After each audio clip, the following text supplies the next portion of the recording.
पर उन्होंने मुझे चलती ट्रेन से वो 4-5 थे, उन्होंने बाहर फेंका। दुर्भाग्य ये था कि उसी समय दूसरी ट्रैक से ट्रेन आई और मैं उस ट्रेन में टकराई, फिर नीचे गिरी। दोनों ट्रेनें निकल गईं। कुछ देर बाद मैंने हाथ को ऐसे रख के उठने की कोशिश किया तो देखा कि मेरा पैर कट चुका था। थाई को उठा के देखा, मेरा पैर ऐसे जीन्स में लटका हुआ था, ब्लड फोर्सफुली निकल रहा, दूसरे पैर की हड्डियाँ टूट टूट के बाहर निकल चुकी थी। पूरी रात मैं चिल्लाती रही ट्रैक पे, छोटे छोटे पत्थर होते ऐसे चिल्लाती रही कि कोई बचा ले, कोई नहीं आया बचाने। और जब पूरी रात चिल्लाते चिल्लाते इतना कि मुझे दिखाई भी देना बंद हो गया। जब ट्रेन आता था तो वाइब्रेट होता था। इतना ही नहीं, फ्री का इन्विटेशन भी लोगों को मिल गया था, कुछ लोगों को। ट्रैक पे आपने ट्रेन की ट्रैक पे छोटे छोटे चूहे देखे होंगे, मेरे कटे हुए पैर पे आग के मेरे पैर कुतर रहे थे। मैं ब्रेन कॉन्शियस मेरा पूरा काम कर रहा था मेरे, लेकिन बॉडी में कोई भी मूवमेंट नहीं था। पूरे पल में वही चीज़ें सोच कि कैसे मैं अपने आप को कैसे बचा पाऊँ। लेकिन करीब पूरी रात ऐसे बीता। सुबह गांव वालों ने मुझे बरेली डिस्ट्रिक्ट हॉस्पिटल यूपी में है, वहाँ पे हुआ था ये। सुबह गांव वालों ने मुझे उठाया, डिस्ट्रिक्ट हॉस्पिटल ले जाके रखा। तो फार्मासिस्ट, डॉक्टर, सीएम जितने लोग थे आपस में बातें कर रहे, अरे हमारे पास तो एनेस्थीसिया नहीं है, ब्लड नहीं है, इसका इलाज शुरू करें तो हम कैसे करें। मुझे भी नहीं दिखाई तो नहीं, लेकिन मेरा सुनाई दे रहा था सब कुछ वहाँ पे। कहाँ से हिम्मत आई मुझ में, मुझे भी नहीं पता। मैंने बोला वहाँ पे कि सर जब मेरा पूरा पैर कटा, तब मैंने इतनी देर रेलवे ट्रैक पे थी, मैं उस चीज़ को बर्दाश्त किया, तो अभी तो आप मेरे अच्छे के लिए मेरे पैर काटेंगे। शायद आपको यकीन नहीं होगा या फिर कभी आप लोगों ने ये चीज़ नहीं देखी, कोई डॉक्टर या फार्मासिस्ट अपना ब्लड दे के किसी पेशेंट को बचाया। मेरी इस बात को सुनने के बाद वहाँ के डॉक्टर और फार्मासिस्ट दोनों ने एक एक यूनिट ब्लड दिया और मेरे पैर को बिना एनेस्थीसिया अलग कर दिया गया। आज भी मैं उस दर्द को महसूस करती हूँ। जब भी मैं जब बोलती हूँ तब मैं वो चीज़ें महसूस करती हूँ। उसके बाद जब बात मीडिया में आई, लोगों को पता चला कि रिमा नेशनल प्लेयर है, KGMC king George medical college Lucknow में एडमिट करा, लखनऊ से फिर sport minister AIIMS trauma centre Delhi. तब तक सब ठीक ठाक चल रहा था, प्लेयर होने की वजह से अच्छा ट्रीटमेंट मिलना शुरू हुआ। करीब 4 महीने मैं एम्स में रही। एम्स में रहने के बाद जब मैं थोड़ा ठीक हुई, करीब 25 दिन बाद जब ठीक हुई, न्यूज़पेपर में गोल गोल लिख के आ रहे कि अरुणिमा के पास टिकट नहीं था, अरुणिमा ट्रेन से कूद गई। उसका खंडन किया घर वालों ने, फिर बोला कि अरुणिमा सुसाइड करने गई थी। जिस लड़की का शरीर का एक अंग कट चुका, पूरी जिंदगी का पता नहीं कि व्हील चेयर है, बैसाखी या पता, यहाँ तक कि मेरे स्पाइन में 3 फ्रैक्चर था, मुझे ये भी नहीं पता था कि मैं बेड से उठ भी पाऊंगी कि नहीं। अंदाजा लगाया जा सकता, सिर्फ अंदाजा लगाया जा सकता है कि उसकी दिलो दिमाग पे क्या चल रहा होगा, उस परिवार की क्या स्थिति रही होगी जब जिस परिवार की एक यंग एज लड़की का इस तरीके का सिचुएशन हुआ हो। फिर भी कहते हैं कि जहाँ चाह होती वहाँ राह मिली जाती है। एम्स के हॉस्पिटल के बेड पे मैंने डिसाइड किया, क्योंकि अपनी बातें हम चिल्ला चिल्ला के करें, वो सिस्टम की इतनी हाई लेवल की बातें हो रही थी कि हम एक मध्यम वर्गीय फैमिली से थे, हम अपनी बातें चिल्ला चिल्ला के कह रहे थे, लेकिन कोई नहीं सुन रहा था। लेकिन कहते हैं मैंने अपने दिल दिमाग अंतरात्मा से ये चीज़ सोच लिया कि ठीक है, आज आपका दिन है, जितना चाहो बोल लो, एक दिन तो मेरा दिन आने वाला, मैं प्रूफ कर दूंगी कि मैं क्या हूँ, मैं क्या थी, ये मैं प्रूफ कर दूंगी। हॉस्पिटल के बेड पे डिसाइड किया वॉलीबॉल नहीं, लाइफ का सबसे टफ गेम करना है, तब मैंने माउंटेनिंग चुना। जब मैंने माउंटेनिंग कहने और करने में बहुत फ़र्क होता है। जब मैंने माउंटेनिंग की बात सोची और लोगों के सामने, सबसे बड़ी चीज़ थी सही गाइडेंस में ट्रेनिंग लेना, दूसरा स्पॉन्सरशिप। इतना बड़ा एक साथ तो मैंने 40 से 50 लाख मैंने वाकई में कभी नहीं देखे थे पहले। मेरे लिए बहुत बड़ी चीज़ थी वो इकट्ठा कर पाना। जब मैंने लोगों के सामने रखा कि मैं माउंटेनिंग करना चाहती हूँ, एवरेस्ट के लिए मुझे ट्राई करना है, हर किसी ने मुझे बोला कि क्या है, पागल हो चुकी हो क्या, तुम्हारा दिमाग खराब हो चुका, तुम कभी नहीं कर सकती माउंटेनिंग। एक पैर आर्टिफिशियल है, दूसरे में रॉड है, और तुम्हारा दिमाग खराब है, स्पाइन में भी फ्रैक्चर है, तुम पागल होगे, चुपचाप कोई नौकरी करो, जीवन यापन करो। क्योंकि लोगों का सबसे बड़ा प्रॉब्लम ये होता है, लोग फिजिकल देखते, पैरों को मेरी अंतरात्मा में क्या चल रहा था वो तो किसी को पता ही नहीं था। मुझे लगता है कि आज यहाँ पे मैं भी सुबह से देख रही हूँ, इतने अच्छी चीज़ें मैंने सीखी यहाँ पे। बहुत बड़े बड़े स्पीकर को शायद आप लोगों ने भी सुना, आज मैं भी आपको यहाँ पे कि चाहे जितना मोटिवेट करूँ, चाहे जितना चीज़ें मैं बताऊँ, लेकिन मुझे लगता है सबसे बड़ा मोटिवेटर कौन होता, आप खुद। जिस दिन किसी भी लक्ष्य के प्रति आपकी अंतरात्मा जाग गई, आपको कोई नहीं रोक सकता उस लक्ष्य को पाने में। ये मैं किताब से बातें नहीं बोल रही हूँ, ये मैं एक एक पल मैंने वो ये मैं कोई भी किताब की बातें नहीं, एक एक पल आज जो मेरा 26 साल का एक्सपीरियंस है वो मैं बता रही हूँ सिर्फ आपको। उसके बाद किसी तरीके से मैनेज किया मैंने। भाई साहब, मेरा परिवार मेरा बैकबोन था। परिवार ने मुझे, भाई साहब ने मुझे कहा कि मैडम बछेंद्री पाल जिन्होंने 1984 में एवरेस्ट समिट किया, उनसे मिलते हैं, वो जरूर कुछ ना कुछ करेंगे। हॉस्पिटल से निकलने के बाद मेरे राइट लेग में स्टिचेस लगी थी। मैंने डायरेक्टली घर जाने की बजाय, जब लोग ये सोचते हैं कि मुझे अपना जीवन यापन कैसे करना है, जब लोग ये सोचते हैं कि मुझे अपनी ज़िंदगी के, मेरे दिमाग में सिर्फ 2 चीज़ें चल रही थी, मुझे इनका जवाब कैसे देना है और एवरेस्ट समिट कैसे करना है। फर्स्ट तुरंत गए बछेंद्री मैम के पास। जब मिले, मैम ने फर्स्ट टाइम जब मुझे देखा तो उन्होंने कहा, अरुणिमा, उनकी आंखों में आंसू आ गए। उन्होंने बोला, अरुणिमा, तूने ऐसी हालात में एवरेस्ट जैसे दुरूह पहाड़ के बारे में सोचा तो तूने अपने अंदर तो एवरेस्ट फतह कर लिया, अब तो सिर्फ लोगों के लिए। मेरे परिवार को छोड़ के बाहर की पहली ऐसी महिला थी जिन्होंने मुझ पे भरोसा किया था कि हाँ अरुणिमा, तुम कर सकती हो। मेरे लिए वही बहुत बड़ी चीज़ थी। प्लानिंग भी कर ली, मैम भी मिल गई, सब हो गया। लेकिन जब उतरते हैं फील्ड में तब पता चलता कि हम क्या हैं। रोड हेड से मैं पहुंच गई। मैडम ने कहा कि ठीक है, तुम्हारे कहने, तुम्हारे सोचने से कुछ नहीं होगा अरुणिमा, प्रूफ करो कि कर सकती हो। मैंने कहा बस एक मौका चाहिए मुझे। वाकई में जब मैं माउंटेन में पहुंची, रोड हेड से बेस कैंप लोगों को 2 मिनट लगता था, मुझे 3-3 घंटे लगते थे, क्योंकि मेरे राइट लेग की हड्डियां भी नहीं जुड़ी थी। लेफ्ट मेरा आर्टिफिशियल लग चुका था, लेकिन स्टंप एकदम रेड, उसका मतलब घाव एकदम नए थे। मैं अगर पैर रखती थी तो मेरे पैर से जोर से अगर दबा देती थी तो पैर से मेरे ब्लड आने लगता था। सारे लोग नॉर्मल थे वहाँ पे। हर कोई ये बोलता कि एक पीक के लिए जाते थे तो हर कोई मुझे ये बोलता कि अरुणिमा, तुम धीरे धीरे आओ। मेरे दिमाग में हर बार यही बात चलती थी कि क्या है, मैंने एवरेस्ट का प्लान किया, मैं इनके बराबर भी नहीं चल पा रही हूँ। खुद से संकल्प लिया कि कोई बात नहीं, एक दिन ऐसा आएगा कि मैं इनसे पहले जाऊंगी। और आपको शायद यकीन ना हो, आने वाले 8 महीने बाद पूरा का पूरा वेट उठा के बेस कैंप से साथ निकलते और टॉप पे पहले पहुंचते। ऐसे करके देखते थे कि अरे ये लोग तो पीछे। खुशी होती थी। उससे भी ज़्यादा मुझे खुशी तब होना शुरू हुआ जब वो सारे लोग आके मुझसे ये पूछते, मैडम खाते क्या हो, बता दो, पैर नहीं है फिर भी कैसे चलते हो। उसके बाद पूरा मुझे स्पॉन्सरशिप मिला। मैं जब एवरेस्ट के लिए गई, मेरे लिए सबसे बड़ा, एवरेस्ट की जर्नी में मेरे सबसे बड़ा चैलेंज यही था कि दूसरे को समझा पाना। मैं नहीं समझा पाती कि भाई मैं कर सकती हूँ। जब मैं एवरेस्ट के लिए, शेरपा होता, शेरपा को जब ये बात पता चला कि मेरा प्रोस्थेटिक लेग है, आर्टिफिशियल लेग है दूसरे में रॉड, बोला नहीं ले जा सकता, इसकी वजह से तो मेरी भी जान जाएगी। मैडम ने, हमने सबने कन्विंस किया तो किसी तरीके से मन। वाकई में जो टीवी में हम और उसमें फोटोज़ में देखते हैं ब्लू और ग्रीन आइस, हिला देने वाला होता, जितना सुंदर दिखता उतना ही हिला देने वाला होता। जब मैं हमारे ग्रुप में 6 लोग थे, रॉकी एरिया तक मैं सबसे पहले थी, लेकिन जैसे ही मैं ग्रीन और ब्लू आइस में गई, मेरा आर्टिफिशियल लेग स्लिप कर जाता था। फ्रंट पॉइंटिंग से, जब मैं फ्रंट क्रैम्पोन से फ्रंट पॉइंटिंग मारती थी, लेफ्ट से पेन होता था तब भी करते, लेकिन आर्टिफिशियल जैसे फ्रंट पॉइंटिंग मूव हो जाता, मेरा पैर ही मूव हो जाता था। शेरपा मुझे बोला नहीं हो सकता अरुणिमा, जबरदस्ती मत करो। मैंने कहा कुछ नहीं, ये मेरा पैर है, मैं जानती हूँ कैसे चलेगा। फाइनली 1, 2 बार, 3 बार करने, 4 बार, 5 बार होल हो जाता था। आइस थोड़ा टूट के निकलता था तो मैं वहाँ पैर रख के जाती थी। कैंप 3 तक ठीक था, प्रॉपर एक्लेमेटाइज किया अपने आप। कैंप 3 तक जनरली गए। बात जब कैंप 3 के ऊपर की होती है, साउथ कोल समिट, अच्छे माउंटेनियर, अच्छे दिलेर के हौसले धरे के धरे तब रह जाते हैं जब अपनी आंखों के सामने किसी को मरता देखता है। और दिमाग में बात, जब जिसको डिसीजन मेकिंग, और जब दिमाग में बातें जब ये आने लगती हैं कि अरे जिस चीज़ के लिए हम जा रहे हैं उसी चीज़ के लिए आदमी मर रहा है, इसी चीज़ के लोग लिए मर चुके हैं।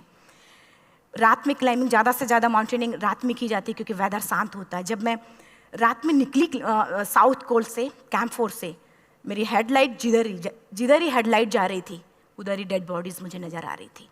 मेरे रोंगटे खड़े हो रहे थे। मुझे समझ में नहीं आ रहा था कि मैं करूं तो क्या करूं। इतना ही नहीं, मैं जिस रोप में थी उसी रोप में जब मैं आगे जा रही हूं और एक बांग्लादेशी, उनका हाथ हल्का हल्का ऐसे हिल रहा, मुंह से आवाज आ रही थी। मैं एक्सप्लेन नहीं कर सकती मुझे कितना डर लग रहा था। बार बार ये बार बार मन में आती, इसका ऑक्सीजन खत्म हुआ है, ये मर चुका है लास्ट सिचुएशन में, और हम कुछ नहीं कर पा रहे हैं, क्या करें। उसके बाद मैंने 10 से 15 मिनट सिर्फ मैं वहाँ खड़ी रही।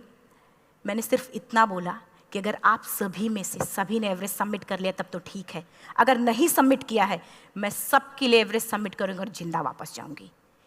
क्योंकि जैसा हम सोचते हैं हमारी बॉडी उसी तरीके से जनरेट करना शुरू करती है। मैंने डेड बॉडी, क्योंकि जा ही नहीं सकते थे किनारे से, उसी रोप में वो एंकर है, डेड बॉडी को लांगी और लांग के जाना शुरू किया। हिलेरी स्टेप साउथ समिट के करीब जब मैं खुद पहुंची, मेरे शेरपा ने एक जोर से झटका मुझे दिया कि अरुणिमा वापस चलो, तुम्हारा ऑक्सीजन खत्म हो रहा है। हिलेरी स्टेप के बाद एवरेस्ट समिट है, थोड़ा चलने के बाद एवरेस्ट समिट है। अगर कोई आपसे ये बोले, आप अपने टारगेट के इतने करीब हो, अगर कोई आपसे ये बोले कि अरुणिमा वापस चलो, कैसा लगता है? मैंने भी यही बोला, सर क्या बोल रहे हो आप, मैं नहीं जाऊंगी वापस। बोला अरुणिमा जिंदगी रही, दोबारा ट्राई करना और एवरेस्ट समिट हो जाएगा दोबारा तुम्हारा। मैंने कहा नहीं, ये आप जिंदगी में गोल्ड चांस बार बार नहीं आते, लाइफ में कभी कभी आता है, ये आपके ऊपर आता, आप उसको पकड़ के रखते हो या फिर छोड़ देते हो। मैं अपना गोल्ड चांस कभी नहीं, क्योंकि मैं जानती थी मुझे स्पॉन्सरशिप बहुत मुश्किल से मिला, एक बार अगर मैं छोड़ देती दोबारा मुझे कभी नहीं मिलता। मैं बहुत अच्छी तरीके से जानती थी। मेरा फाइनली मुझे बछेंद्री मैम ने भी एक बार बात समझाई थी, मेरी माँ ने मुझे एक बात बताया था कि लाइफ में कभी कभी सिचुएशन ऐसी आती है जब सिर्फ आप अकेले होते हो, डिसीजन सिर्फ आपको लेना होता है। जहाँ पे भी होना, खड़े होकर हल्का सा पीछे मुड़कर देखना और ये सोचना कि आप एक एक कदम चल के यहाँ तक पहुँचे हो, सिर्फ अपना एक कदम आगे बढ़ाना, तुम देखना कुछ देर बाद तुम टॉप पे होगी। मेरे दिमाग में उनकी बातें वीडियो की तरह चल रही थी और सिर्फ एवरेस्ट का टॉप चल रहा था। मैंने शेरपा को पहले कन्विंस करने की कोशिश की कि भाई चल, कुछ नहीं होगा भाई चल। फाइनली जब वो नहीं माना, मैंने एक कदम आगे बढ़ाया, डिसीजन लिया कि नहीं, जाना ही जाना है। आगे बढ़े, करीब 1 से 1.5 घंटे बाद मैं टॉप पे थी। और इतना ही नहीं, आज भी मैं जितनी बार बोलती हूँ उतनी बार मैं महसूस करती हूँ, मेरे रोंगटे खड़े हो जाते हैं, मेरा दोनों हाथ ऊपर करके जोर जोर चिल्लाने का मन कर रहा, कितनी जोर से चिल्लाऊं, इतनी जोर से चिल्लाऊं कि सबको बता दूं कि आज मैं टॉप ऑफ द वर्ल्ड पे हूं।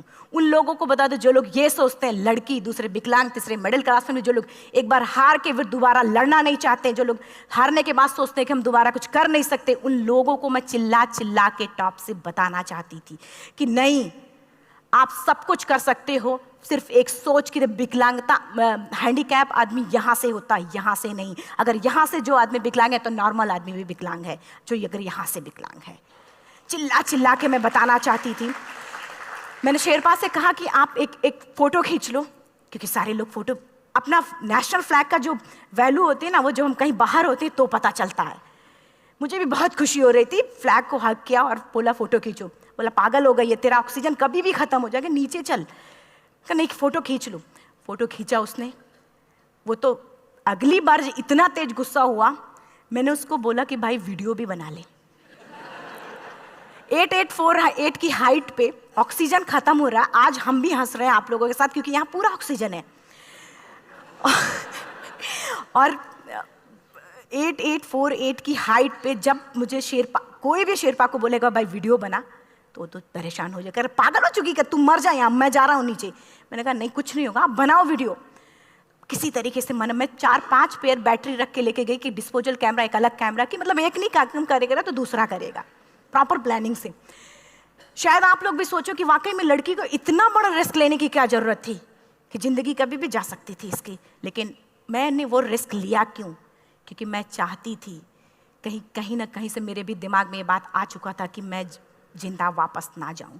मैं चाहती थी कि अगर मैं जिंदा ना जाऊं तो ये वीडियो मेरे इंडिया, शेरपा से मैंने यही बात बोली, ये वीडियो अगर मैं जिंदा नहीं जाती, ये वीडियो मेरे इंडिया पहुंचा देना, मेरे यूथ तक चला जाएगा। क्योंकि मैं चाहती थी कि 11 अप्रैल 2011 को मेरा एक्सीडेंट हुआ, 21 मई 2013 10:55 पे मैं टॉप ऑफ द वर्ल्ड पे थी। ऑलमोस्ट 1 से 2 साल के अंदर कैसे यहाँ से मैंने ये चीज़, मैंने कभी भी कामयाब होने के, मेरी वो जिंदगी बन चुकी थी, मेरा जुनून बन चुका था, मेरा पैशन मेरा जिद बन चुका था। वो मेरा सोते उठते बैठते सिर्फ मुझे एवरेस्ट दिखाई जाए। और मुझे लगता है किसी को भी अगर अपना लक्ष्य पाना है, यहाँ से अगर वो पागलपन जब तक नहीं आएगा तब तक नहीं होगा। वो फाइनली उसने वीडियो बनाया। आप बोल रहे फटाफट अरुणिमा नीचे भागो। जब मैं टॉप पे थी तो कुछ लोग और भी थे, लेकिन 10:55 पे मैंने एवरेस्ट सबमिट, 11 बजे के बाद अगर कोई अटैम्प्ट करने की कोशिश करता है तो उसको सुसाइड अटैम्प्ट बोलते हैं। जैसे ही मैं नीचे चलना शुरू की, मैंने कहा भाई हाँ चल नीचे चलते हैं। ज़्यादा से ज़्यादा मौतें नीचे आते वक्त होती हैं एवरेस्ट पे। जब मैं नीचे आ रही हूँ, थोड़ा दूर ही मैं नीचे चली थी, मेरा ऑक्सीजन पूरी तरीके से ख़त्म। सिर्फ अंदाज़ा लगा सकता कि जब ऑक्सीजन ख़त्म हुआ क्या परिस्थिति रही होगी। मैं ऐसे नीचे गिर गई और शेरपा मुझे बोल रहा कि अरुणिमा मुझे यकीन नहीं था कि तू एवरेस्ट सबमिट कर पाएगी, लेकिन फिर भी तूने किया। मैं चाहता हूँ कि अरुणिमा जिंदा चल, तू वापस उठ, खड़ी हो। मुझे खड़ा करने की वो कोशिश कर रहा था बार बार, मैं खड़ी नहीं हो पा रही थी, वाकई में दम ही नहीं था। लेकिन फिर भी कहते हैं कि जैसे हमारे नियम होते हैं वैसे ऊपर वाले के भी नियम हैं। उसकी लिस्ट में जब मेरा नाम नहीं है तो वो मुझे नहीं ले जा सकता। अगर दूसरी चीज़, मेरा कॉन्सेप्ट एकदम क्लियर हो चुका था। जब रेलवे ट्रैक पे मैं थी, रेलवे ट्रैक पे 7 घंटे में पड़ी थी, 49 ट्रेन अप डाउन हुई थी, तो मेरा कॉन्सेप्ट एकदम क्लियर हो चुका था। इसका मतलब है कि ऊपर वाले ने अगर मुझे कुछ बचाया है तो कुछ ना कुछ इतिहास रचने के लिए बचाया है। मैंने पॉजिटिव तरीके से सोचा। और उसी समय एक ब्रिटिश क्लाइंबर नीचे से ऊपर आ रहा था और उसके पास 2 ऑक्सीजन, तो उसने एक को वहीं फेंका और दूसरे को लेके नीचे जाना शुरू किया क्योंकि वेदर ख़राब था। मेरा शेरपा मुझे एंकर किया और जाने लगा नीचे, और वो फटाफट उसको लेके आए, मुझे लगाया। उसने बोला अरुणिमा तू बहुत लकी है कि तुझे यहाँ पे ऑक्सीजन मिला है। वाकई में ऊपर वाला भी चाहता है कि तू जिंदा रहे। वो मुझे बार बार लकी लकी बोल रहा था। शायद आप लोग में से भी कोई होगा कि जो लक और भाग्य जैसी चीज़ों पे यकीन करता हो, या पता नहीं भी। मैं किसी की भावनाओं को ठेस नहीं पहुंचाना चाहते, लेकिन मैं इन किसी भी चीज़ों पे भरोसा नहीं करती, क्योंकि मेरा मानना है कि लक भी उसी का साथ देता है जिसके अंदर जीतने का जज्बा है। अगर आपके अंदर जीतने का जज्बा नहीं है, चारों तरफ सिर्फ बहाने होते हैं, सिर्फ बहाने, इतना सारा एक्सक्यूज़ होता है। शायद मैं भी अगर वापस आ गई होती तो मैं बोल देती मेरा ऑक्सीजन खत्म है, कोई मुझसे पूछने ना बछेंद्री मन न मेरा परिवार, कोई भी मुझे पूछने नहीं आता। लेकिन क्या कभी मैं अपने आप को समझा पाती? कभी नहीं। फाइनली जो भी था, लक भाग्य किस्मत में नीचे आ रही थी, बहुत खुश थी। माउंटेन, डेड बॉडीज, मेरा शेरपा, ये लोग थे। मैं किसी से शेयर भी नहीं कर पा रही थी कि अरे मैंने एवरेस्ट सबमिट किया, किसी से शेयर भी नहीं कर पा रहे थे। फटाफट मैंने नीचे हील मार मार के, हमारे से हील मार मार के नीचे आ रहे थे। एकाएक मेरा प्रोस्थेटिक लेग, पूरा का पूरा लेग ही निकल गया। -60 डिग्री तक टेम्परेचर डाउन हो जाता है एवरेस्ट पे। मेरा हाथ वगैरह ये सब ऐसे मूवमेंट, ऐसे मुड़ नहीं रहा था, ब्लड निकलने लगा था, ये सब यहाँ तक। मुझे शेरपा से मैं बोल रही हूँ कि ऑलरेडी मेरा पैर कटा हुआ है, अगर दिमाग में ये बात है कि मेरा हाथ भी काटना पड़ेगा, कैसा लगेगा मेरा दिमाग। क्योंकि ये ऐसा मूवमेंट, रेड 3 स्टेज होती हैं। रेड मेरा हो चुका था, रेड, ब्लैक, ब्लू, ब्लैक हो तो काटना पड़ेगा। तो बार बार मैं बोल रही हूँ शेरपा से कि भाई हाथ मेरा कुछ हो रहा है, इसमें मूवमेंट नहीं हो रहा है, यहाँ सबसे ब्लड हो रहा है। बोला अरुणिमा कुछ नहीं, जितना नीचे जाएंगे उतना अच्छा होगा। प्रोस्थेटिक लेग मेरा निकल चुका है, मैं रुकी हूँ, मेरा ऑक्सीजन चल रहा, बड़े मुश्किल से लक भाग्य किस्मत जो भी था मुझे मिला था। शेरपा मेरे आगे है, लास्ट मोमेंट तक वो मुझे बोलेगा, अगर वो मैं नहीं चलती वो मुझे छोड़ के चला जाए। गलती उसकी भी नहीं होती, क्योंकि वो क्या करे, क्लाइंबर की वजह से या तो अपनी जान वो भी दी, गलती उसकी भी नहीं है। लास्ट में मेरी आंखों से आंसू निकलने लगा। मैंने सोचा क्या करूँ अब, रोने अपने आप आंसू ने कहीं ना कहीं से आ ही जाता है। दूसरे पल मुझे समझ में आ गया कि रोने धोने से कुछ नहीं होगा। मैंने आंसू को पोंछा और रोप, जो मेरी रोप थी, रोप को पकड़ा, दूसरे हाथ से आर्टिफिशियल लेग को, पैर को घसीट घसीट के चलना शुरू हो गया, क्योंकि मेरे पास यही था। ये तो दूसरा था, गिव अप कर दो ही चीज़ थी। पैर को घसीट घसीट चलना शुरू हुआ। कुछ दूर नीचे चलने के आने के बाद रॉक था, उसमें घुसे, पैर को खोला, सही किया, फिर नीचे चलना। Camp 4 to summit to camp 4 3500 feet है, और इसमें टोटल जनरली लोग 16 से 17 घंटे में सबमिट कर लेते हैं। मुझे टोटल 28 घंटे लगे थे। हर माउंटेनियर, चाहे बाहर का या फिर इंडिया का, हर किसी ने ये मान लिया था कि अरुणिमा जिंदा वापस नहीं आएंगी। हर किसी ने ये चीज़ मान लिया था। लेकिन मुझे लगता, जब मैं वापस साउथ पोल पहुंची, जब मैं टेंट का जिप खोला, मैंने हर किसी ने कहा कि अरे तू यहाँ है, हम तो सब सोच लिए थे तू चली गई। हर किसी ने ये बोला था। फिर सब खुशी मना रहे थे हम सब। देखिए, ये सब बताने का मेरा सिर्फ एक मकसद था कि सब कुछ हम में है, हम जैसा चाहें वैसा कर सकते हैं। ऑलरेडी टाइम हो चुका है। मैं एक 4 लाइन की पंक्ति सिर्फ बोलूँगी। मैं एक्चुअली, मेरा एम है कि मैं वर्ल्ड के जो कॉन्टिनेंट हैं, कॉन्टिनेंट के हाईएस्ट पीक सबमिट करूं। एशिया का एवरेस्ट हो चुका है, अफ्रीका किलिमंजारो हो चुका है, यूरोप का एल्ब्रूस हो चुका है। 23 नवंबर को मैं जा रही हूँ ऑस्ट्रेलिया हाईएस्ट पीक के लिए। बस आप लोगों की गुड विशेस चाहिए। और 4 लाइन, अभी तो इस बाज की असली उड़ान बाकी है, अभी तो इस बाज की असली उड़ान बाकी है, अभी तो इस परिंदे का इम्तहान बाकी है, अभी अभी मैंने लांघा है समुद्रों को, अभी तो पूरा आसमान बाकी।